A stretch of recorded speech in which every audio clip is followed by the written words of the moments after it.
All right, Fox 12 meteorologist Mike Nelson joining us now. What's going to happen tomorrow? That's a big question, right? Everybody has plans. Some people like to open gifts Christmas Eve, you know, in the evening. Well, we'll see. So most likely we think we'll see gusts in the 45 to 50, maybe 60-mile-per-hour range, which we don't like. When we get gusts over 50 in Portland, from the south, or west, as we saw last week, that's rare. But south, I've noticed that's when we have a lot of outages. So who wants power outages on Christmas Eve or Christmas Day? So with pretty confident 11 a.m. to 2 p.m., somewhere right in that range in the I-5 corridor. It would be an hour or two earlier down in Eugene and Albany, maybe as late as 2 p.m. up at Longview. It's moving up the valley, technically down the valley, but you know, it's moving north. So peak gusts only last maybe 1 or 2 hours in each location. So again, there could be widespread outages. If we get gusts over 50, we think there will be a lot of outages. Between 10 a.m. and 2 p.m., as I said, and then scattered to widespread tree damage to some trees down.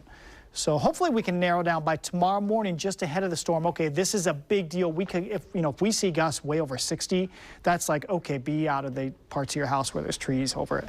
Here's a look at Salem, calm, calm, calm, and then suddenly noon and 1, big gust there, and then it dies down. Whatever happens tomorrow midday and late morning, it's over by evening. I mean, Christmas Eve itself, once the sun sets, kind of clear and calm.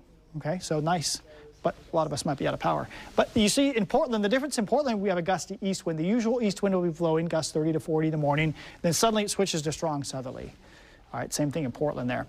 As for weather, tomorrow evening, again, Christmas Eve, all quiet. We got a little band of rain showers that comes through. That's 7 a.m. Christmas morning, Christmas afternoon, but it's scattered light showers and a few scattered light showers on Friday. We have no significant weather systems except for that one tomorrow morning over the next week. The rest of the forecast, we don't want to skip out. A few showers for the day after Christmas. I think it's a dry weekend with some sunshine at times. Kind of hard to tell how much sunshine we'll get. But either way, pleasant temperatures, a little bit above normal.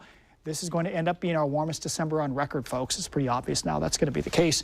If we get some freezing at night, it'll probably be over the weekend or early next week, and we're way overdue for that. But again, it's all about tomorrow.